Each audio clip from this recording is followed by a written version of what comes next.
రీసెంట్‌గా హైదరాబాద్‌లో 76 సంవత్సరాల ఒక మహిళా వైద్యురాలు, రిటైర్డ్ అయిన మహిళా వైద్యురాలు డిజిటల్ అరెస్ట్ స్కామ్‌లో భయపడి తన ప్రాణాన్ని కోల్పోయిన విషాదకర సంఘటన జరిగింది. అసలు డిజిటల్ అరెస్ట్ అంటే ఏంటి? ఈ స్కామ్ ఎలా జరుగుతుంది?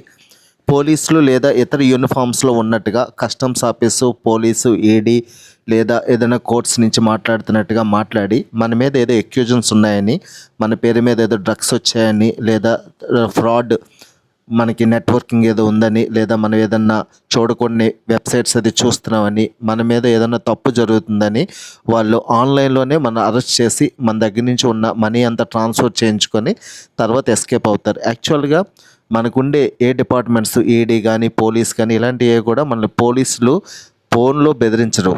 మనం నిజంగానే ఏదైనా తప్పు చేసినట్టు వాళ్ళు భావిస్తే మనకి నోటీసులు ఇస్తారు, మనల్ని ఎంక్వైరీకి పిలుస్తారు. దాని తర్వాత మనం ఏదన్నా తప్పు చేసినట్టు తెలిసినట్టయితే దానికి తగు చర్యలు తీసుకుంటారు. బట్ ఈ డిజిటల్ అరెస్ట్ని ఎప్పుడు నమ్మబాకండి, దానికి భయాందోళనకు గురి కావద్దు. దానికి గురయ్యి మీ దగ్గరున్న విలువైన డబ్బుని వేరే ఇతర విషయాలు ఏది కూడా షేర్ చేసుకోవద్దు. సైబర్ క్రైమ్ విభాగాన్ని సకాలంలో సంప్రదించండి.